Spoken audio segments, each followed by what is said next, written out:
Well, it appears increasingly likely that Indiana Republican lawmakers will redraw the state's congressional districts to help Republicans pick up more seats.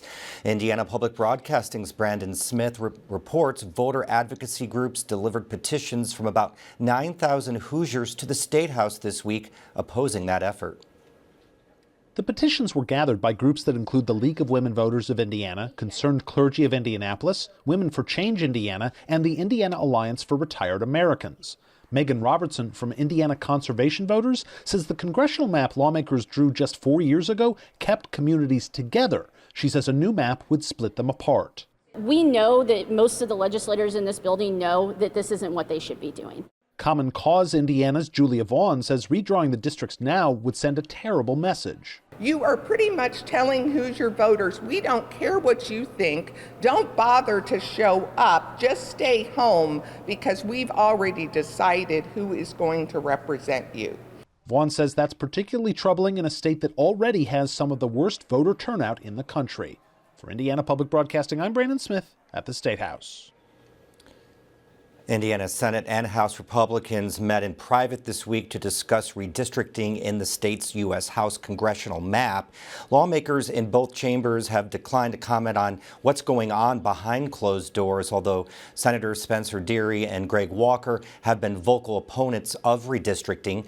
House Republicans who met with President Trump at the White House 3 weeks ago have come out in favor of redistricting the state in an attempt to pick up more Republican seats in the U.S. House of Representatives. For more on the push for redistricting in the state, we're joined by Whitney Downard, who has been covering the story for the Indiana Capitol Chronicle.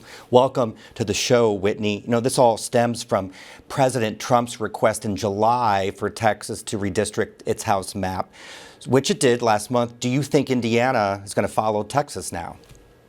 It seems increasingly likely. We have had several formerly strong opponents to redistricting kind of change their tune, and we've had very few willing to come out and stridently say, no, we are against this. So it's increasingly looking likely.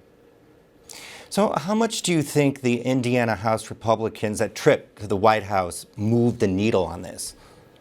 Yeah, so it was both House and Senate Republicans who went out to D.C., and I think that it really shared how important or emphasized how important this is to the National Republican Party and how important it is to President Donald Trump himself, who met with the leaders of both of the Republican caucuses, House Speaker Todd Huston and Senate Pro Tem Rodric Bray. Now, you reported there's been conservative groups urging Hoosiers to contact representatives and push for redistricting. Who's all behind that?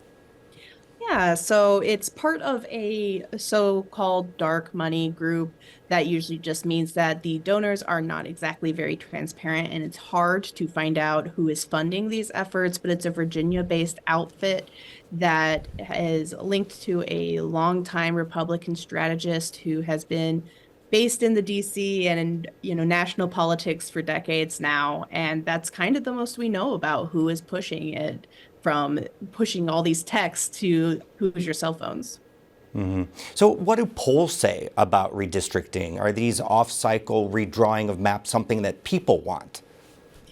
So far, there's really only been polls from two left-leaning / moderate organizations. However, we do know that Republicans have been conducting their own polls, but Republicans have not been releasing that poll information so far, so I don't know what their numbers look like, but from the left-leaning and from the numbers from Common Cause, we know that this does not seem to be a very popular issue for Hoosiers or anybody across the country. Most Americans seem to not want mid-decade redistricting. They prefer it on that 10-year cycle that's traditionally been on. All right, Whitney Downer, thank you so much for your reporting and being on the show. Thank you so much for having me.